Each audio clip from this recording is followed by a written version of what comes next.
Look, I've already told you this now 3, 4, 5 times. Just go back to the mission statement, use that as a guide, right? If it doesn't say it there, we shouldn't be doing it. So just figure it out and then get back to me, okay? I don't want to have to repeat myself again.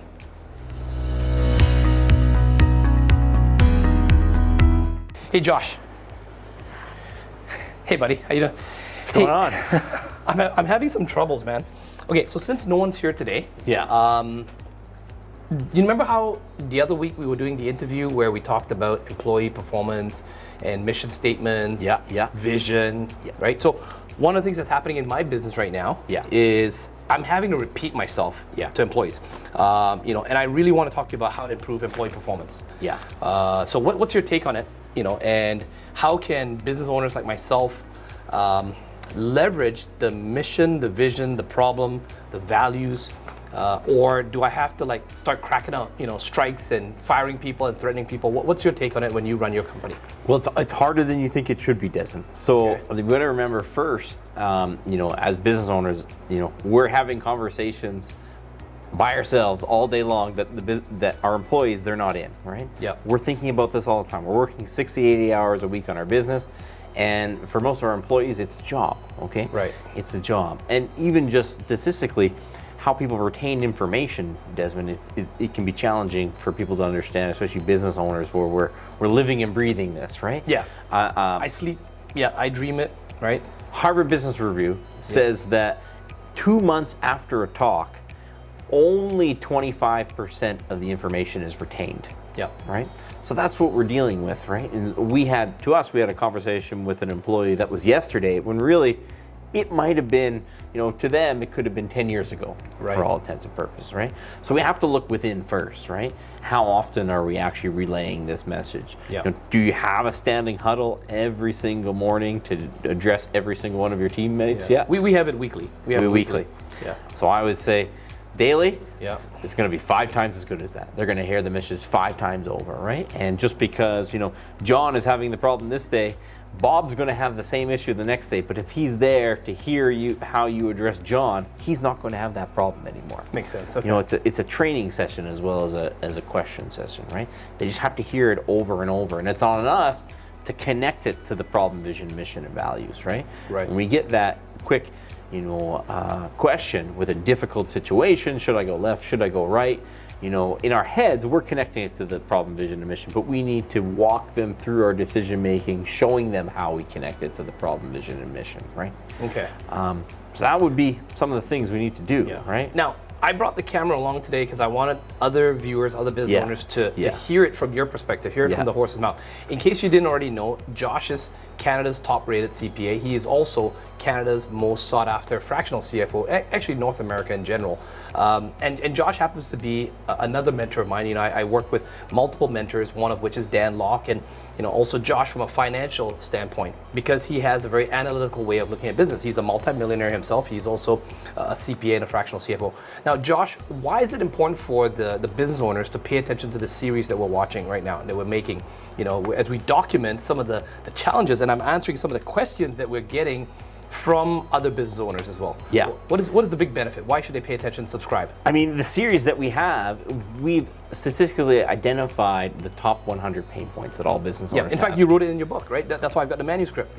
I mean, right there. I mean, we're at pain point number 82, probably. Myth number 82. Which actually states that employees will understand the mission if you explain it once. How many times have we all tried to do that and failed, right? So we need to do it every single day, in our daily huddles that we have with our team, whether that's in person or virtual. We need to do it in our deep dive training sessions. When we're debriefing with an employee afterwards, we need to connect it to the problem, vision, and mission, right? Can you over drill it? Can you You can't. You can't. To us, it's going to feel like we're over drilling it. To them, they're still wanting more clarity, right? Remember how many employees that we have. How often do we actually have one-on-one time with that employee or answer a question for them directly? It's going to take some time. Right? And we have to take an honest look at ourselves whenever we have an employee issue. How much time have we actually invested into training that employee? Is it an hour? Is it 10 hours? Is it 100 hours? Well, what's the minimum? You're a numbers guy. Is it 1,000 hours? I mean, you got to look at the employees that I've had for years, you know what I mean, in my organization. I've spent thousands of hours with them at this point, one-on-one, right? Right. And we tend to get, frustrated with employees where we have, dozens of hours invested, right? So we need to critically look at how many hours we've invested to actually training them, and what's the quality of our systems and processes, our checklists, our templates. Did those checklists and templates, did it have an adequate way for them to, proceed through that problem, right? Did we have scripts written out on what we should tell that client, right? SOPs and best practices. Have we recorded calls from similar situations and let them listen to them, right? Right. There is almost always more.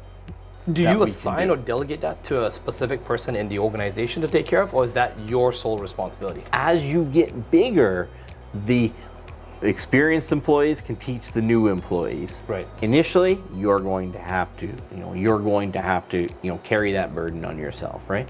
For the first 1 employee, 2 employees, 3 employees, usually the business owner is going to have to carry that weight. Once you get beyond that, then the team, they can train for you, right? Right. And then you're just training on the additional issues, trying to move the ball down the field, trying to get everybody better, right? Not training on the same issue over and over. Do you notice as the organization gets bigger that things move slower, that there has to be a certain variable for what you said at the top here, getting all the way down to the lowest? Or do you do a company-wide statement and you address even the lowliest, newest member?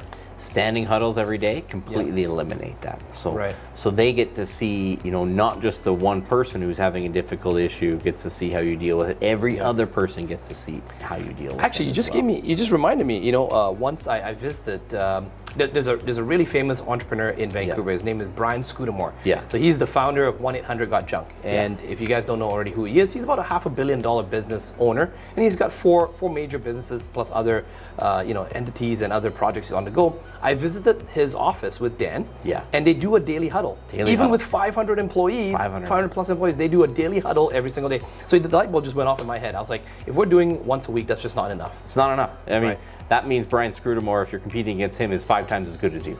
Wow. Okay, right? That sucks, yeah. That's just how it goes, right? And it's not Brian Scudamore. If you look at the Disneys, the Ritz-Carlton hotels, they do this. Everybody does it. People, the Googles of the world, they have group team meetings. It's just a way to scale information so much quicker. Wow. So Josh, I'm just taking a look here at this Myth 82 here, the basic daily huddles I'm taking away. Any other action steps for those who are watching and viewing in terms of improving employee performance? What sort of suggestions or tips? Any action items? Patience and repetition.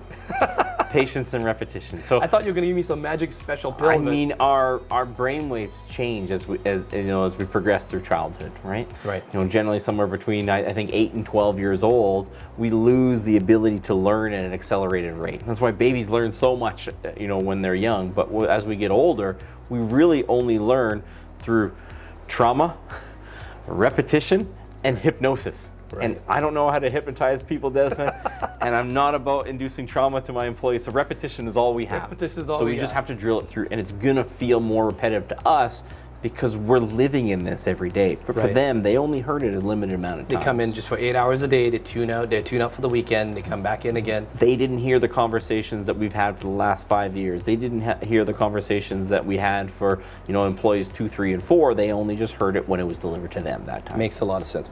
So guys, if you found this video helpful and you'd probably even like to connect with Josh or ask him more questions, do comment below in the comment section. I will get Josh to specifically answer your questions. Feed those questions in because it allows us to make better videos like this that will help you to scale your business.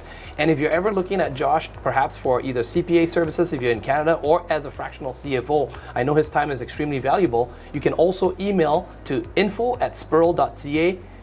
I highly recommend Josh. He has been my CPA and also my fractional CFO, and we'll see you in the next video.